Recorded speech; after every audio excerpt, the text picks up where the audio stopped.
So I'm just going to keep it rolling because I'm up next. Do you want to introduce me? I'm Dr. Tim San Pedro.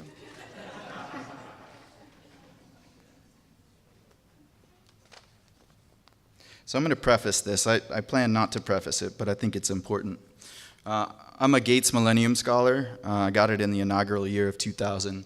And I've been invited back about 4 years ago, to be a part of their graduate student council so that the incoming freshmen who got this award could be recognized and see the value and worth of what they do.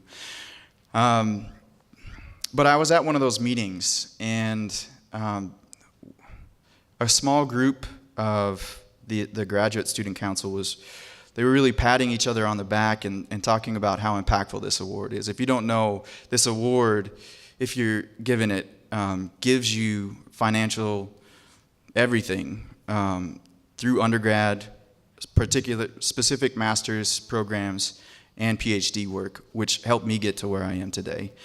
But this group of people, they were talking about how, each year 1,000 of these freshmen get this award, but in my mind, I was thinking about all the people in my community who didn't get the award, that didn't have this opportunity to walk through that door, and how that door was shut for them. And that while this is great, there needs to be systemic changes. And so I was thinking at that time that we're not talking about race at this conference. We're not talking about racism and systemic inequities.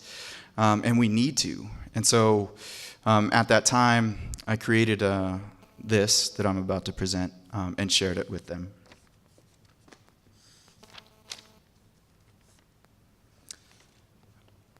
What are you? They ask me. I'm not really sure what you're asking, I reply, full well knowing what they're implying. No. I mean, what are you? As if the emphasis on a different word changes the meaning of the question. You look exotic, they say, stepping closer to me, craning their necks to peer into my eyes, then tracing the outlines of my face. Their fingers twitch, wanting to touch my skin, but they know not to. The word exotic has many times been replaced by ethnic or racial or not from here or whatever makes sense to them in that moment. Sometimes I like to mess with them, get all philosophical, particularly when they may think I'm some stereotypical noble and wise native. I'll say, I am you. Or perhaps a longer answer for the religious ones.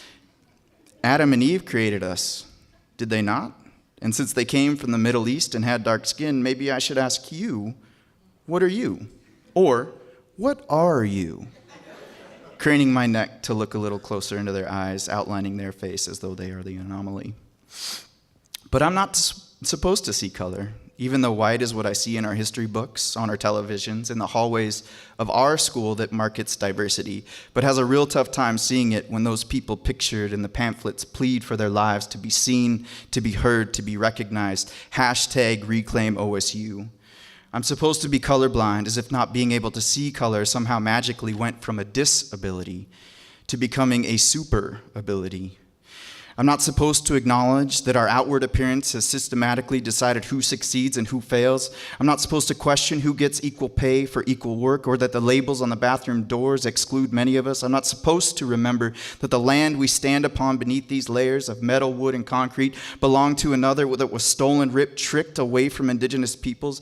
I'm not supposed to make the link between a narrowed curriculum in our schools that excludes stories, knowledges, perpetuating the lies that center the dominant Eurocentric heteronormative white male to disproportionate dropout rates, suicide rates, drug abuse rates, incarceration rates for people whose skin color has more melanin than another's. What I'm really not supposed to know is the disgusting wealth distribution of our nation that we're all consumed and focused in on getting ours, that we forget our brothers and sisters, that we forget our humanity, that we forget the land.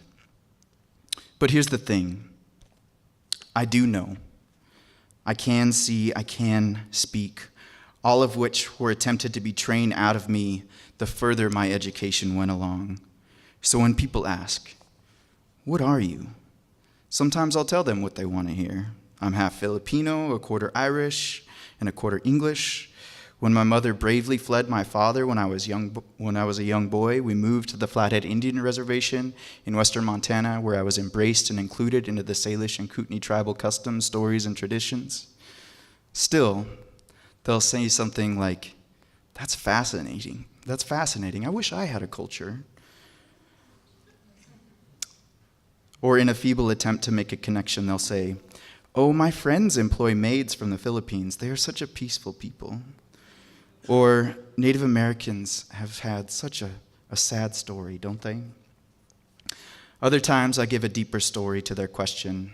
I say, I am alive, I am human, and the voices through history that have led to ask your question with such blissful ignorance are withering away like seedless raisins and slowly being replaced by the voices that are inclusive of love and equity and acceptance and compassion for those who suffer.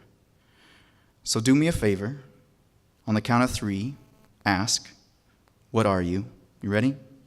All right. So 1, 2, 3. What are you? Thank you for asking. I really appreciate that. Yeah. I am awake, I am conscious, and I have been placed in a position to amplify the voices who must be heard in places like this. Thank you.